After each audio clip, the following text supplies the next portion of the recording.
from What's Up Dallas Magazine. I have another special guest on my show today, Mr. Greg. How are you doing? Doing well. Thank you very much. You're very welcome. Thank you for being on my show today. So I know that we brought you on the show today to talk about your nonprofit, but first, tell me about your background. Well, I'm actually a retired probation officer. Mm-hmm. I spent 27 years on the job doing that. Mm-hmm. I retired in 2017, and I became a licensed private investigator Mm-hmm. and was doing criminal defense working for some attorneys that I had met here in Dallas, Mm-hmm. and wasn't really fulfilling to me. Mm-hmm. And I happened upon a missing person case, Right. and that's what my nonprofit Mm-hmm. is about. Okay. And that would be Operation Find Safe, correct? Operation Find Safe. All right. Correct. This is something you're very passionate about, but for our audience, can you please tell them what your nonprofit does? Well, I have to say first that we are a 501c3. Mm-hmm. And what we do is we match up licensed private investigators with families of missing loved ones. Okay. We focus on adults Mm-hmm. because I feel that with the children, law enforcement does a really good job Mm-hmm. with them.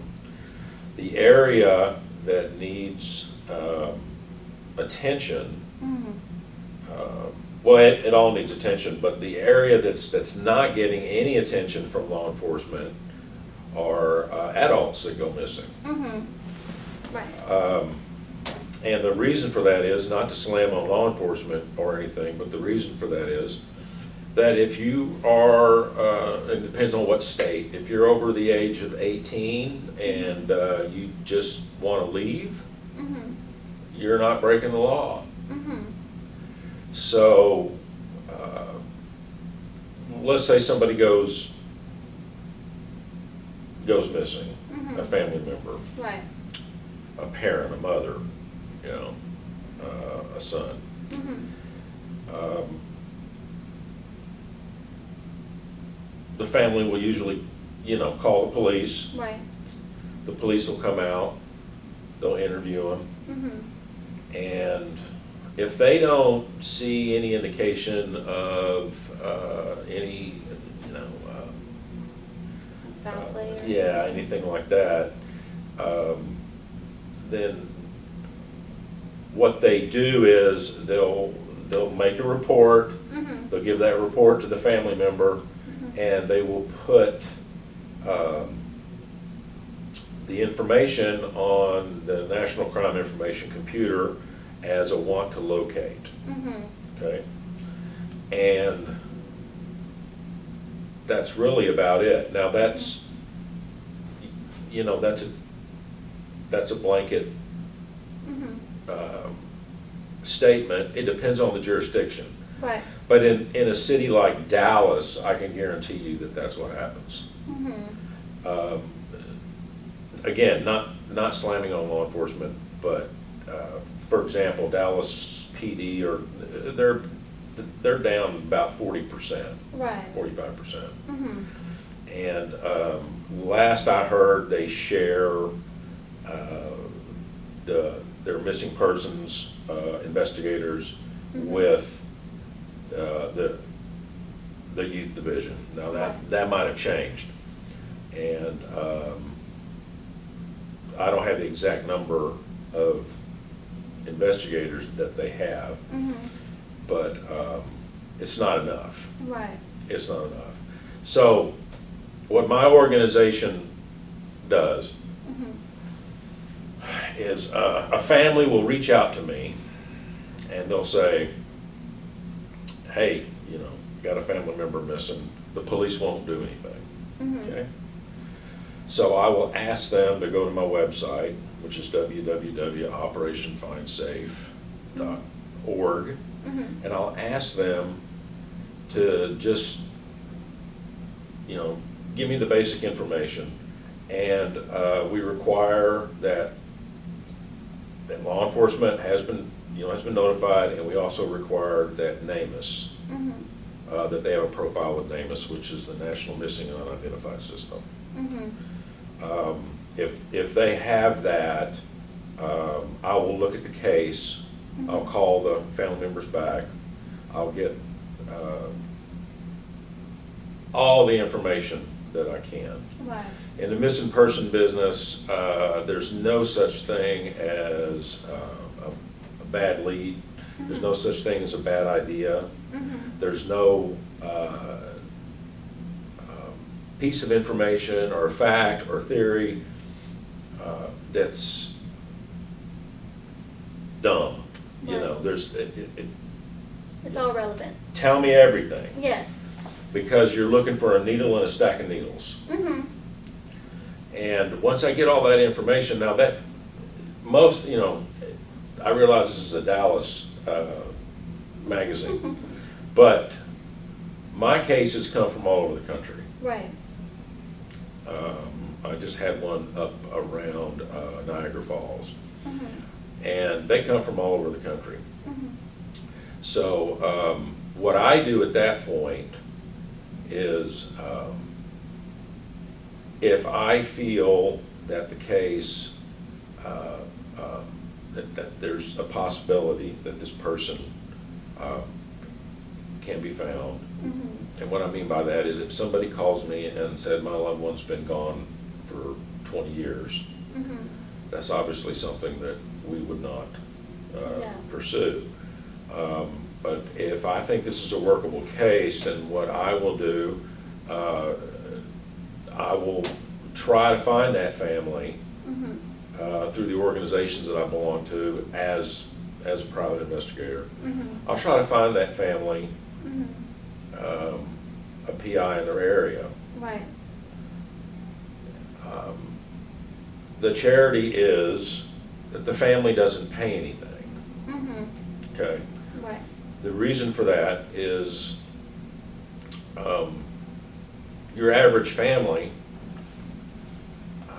they're just living paycheck to paycheck, and they're trying to put food on the table, Mhm. and they can't afford a private investigator. Right. So that's what I try to do. Mhm. I'm the executive director, and I'm the chief investigator. And sometimes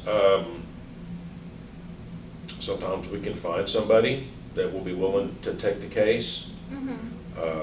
pro bono, not being paid, and sometimes I can't. Mhm. But that's what we do. We're Christ centered. Mhm. I guess you could say this is my ministry, Right. and it's based on, what would Jesus do? Mhm. You know, Yeah. He's not going to say, well, give me a $10,000 retainer and Right. mileage, Right. So that's what Operation Find Safe is all about. Okay. And I'm feeling like you have a deep passion for what you're doing. So why did Very you deep. choose this as your nonprofit?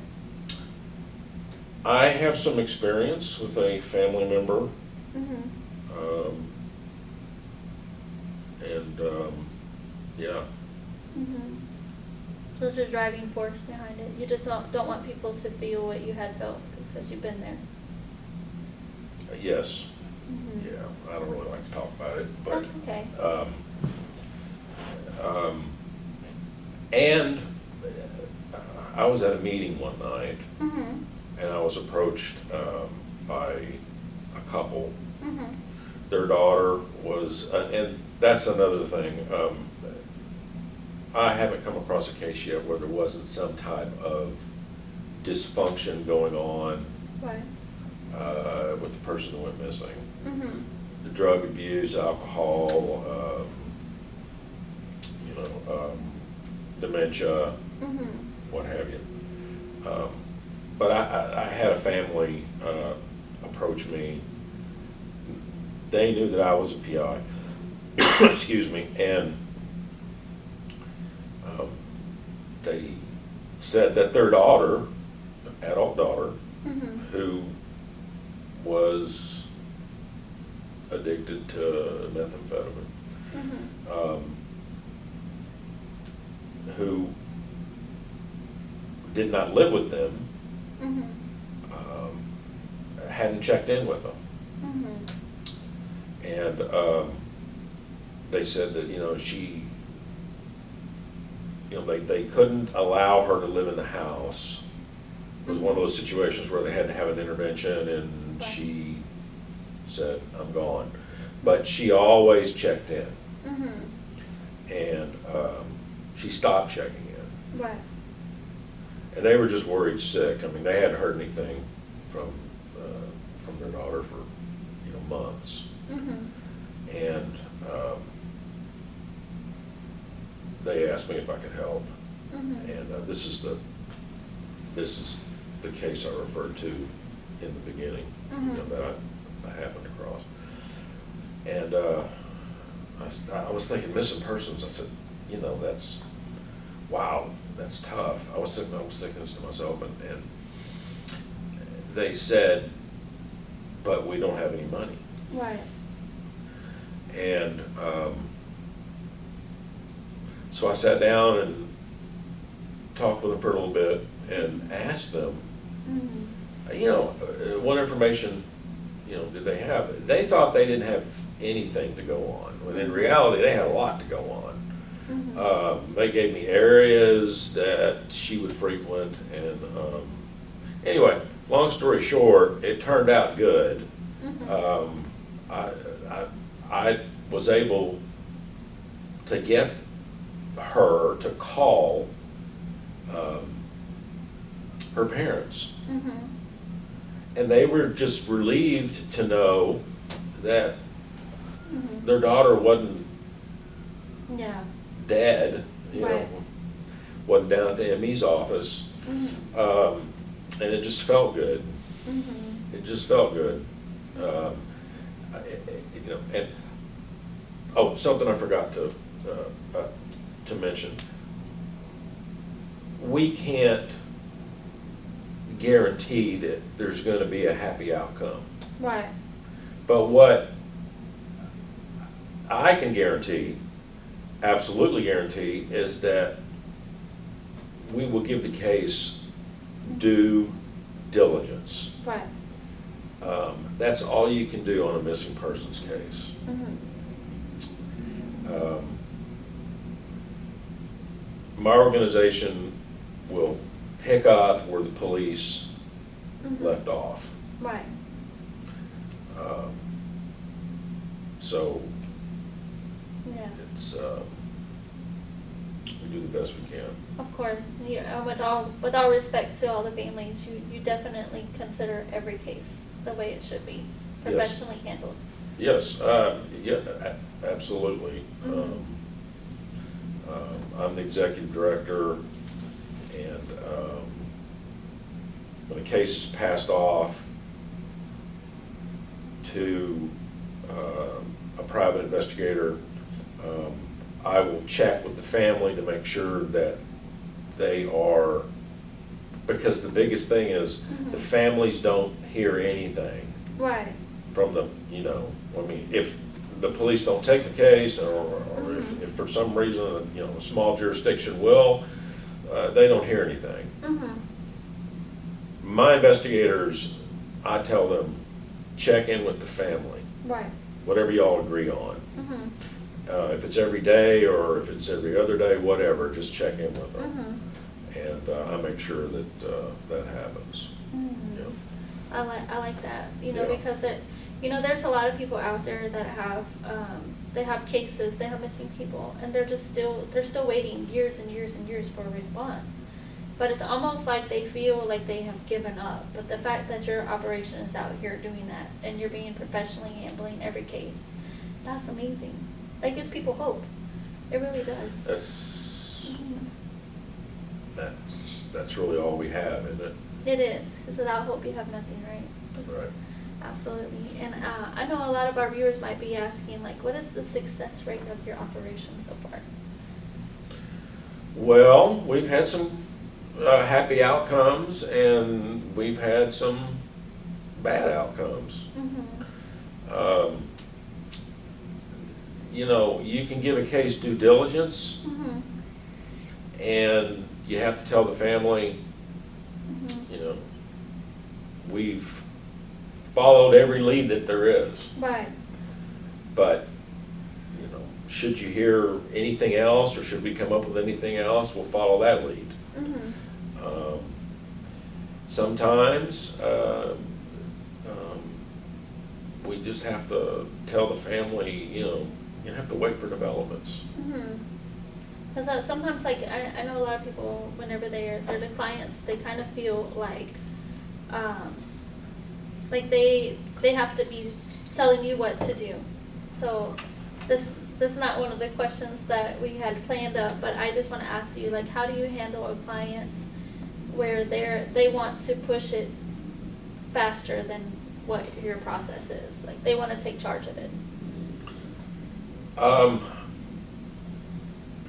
We try to work with the families. I mean, it's important that they're, and they always are, very involved. I mean, just because they've got us involved, they don't back off and just sit and wait. Most of the time they're very active. Mm-hmm. But I haven't, I can only think of one time that's happened, and I've just respectfully asked them, hey, this is the way we do things, and we value your input, but just let us do our thing. Especially when we're doing it for free. Yeah. So. I understand that one. I had talked to a private investigator before, and we had talked about how you handle clients who are trying to involve themselves more than letting you do your professional job. And that's why I asked you that question, because people need to know. You be respectful and be professional about it. But I know that we are What's Up Dallas, but we are also a community magazine, community channel, and we're also nationwide. Good. So if you are asking the community for help, what do you need from the community? Money. Because here's the deal. I've been doing this for a couple of years now. Mm-hmm. And there are a few private investigators that are in the position to be able to take a case for free. Mm-hmm. They find it in their hearts, and they'll work on it as best they can. Mm-hmm. But what I have found when that happens is if they get another gig, a paying gig, they'll put my case on the back burner. Right.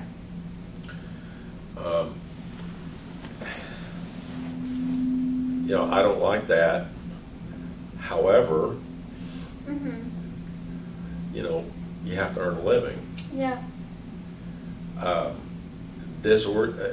My organization is not really going to take off, and even though, yes, it's nationwide and I get requests from all over the country, I have to be funded.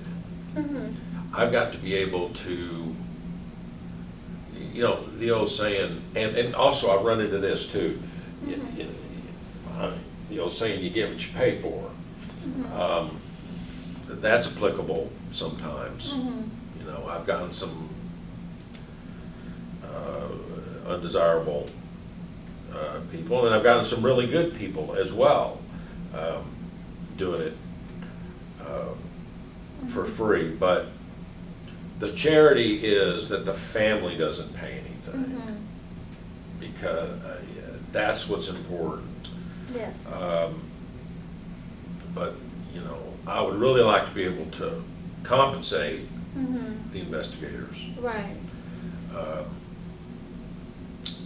And that's what we need. Mhm. We need donations. Um, you know, I would love for a corporation or, you know, somebody to see this Mhm. and make a sizable donation so that I can be running multiple cases Right. at the same time all over the country. Right. You Absolutely. know, instead of, you know, maybe one or, you know, two a month, Mhm. you know. So yes, that's what I need.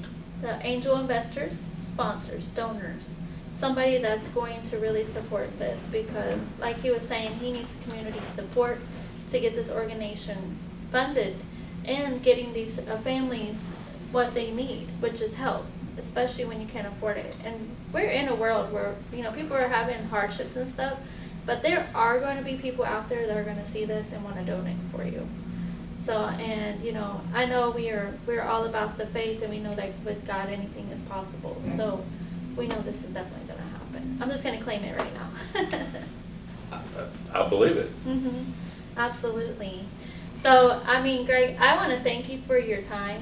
I want to thank you for being on my show, because I really respect what you're doing out there. Thank you. This is one of those unique organizations that not a lot of people are doing, but there's definitely that need out there. So hopefully somebody out there will see this interview and will definitely take charge of what's being said here. So thank you for your time. And how can people find you, Greg? You can, you know, obviously there's the website. You know, Mhm. everything's on the internet. Mhm. It's www.operationfindsafe.org. Mhm. I'm old school.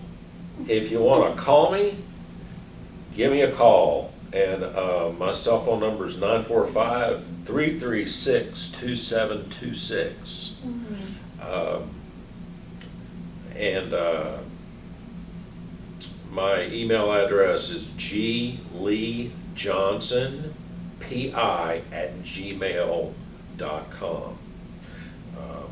So any one of those would be fine. I prefer that you call me, actually. I'm more of a talker than a, Yeah, type. yeah, I'm fixing to be 60, so I'm one of those baby boomers that doesn't really care for all the computer stuff. Well, he is a real genuine person. So, like, really, when you're talking to Greg about his organization and you need that help, that, that understanding about how to get your cases underway, he's definitely the man to talk to. So, as you know, What's Up Dallas is all about positivity in the community. So, go follow us all over social media.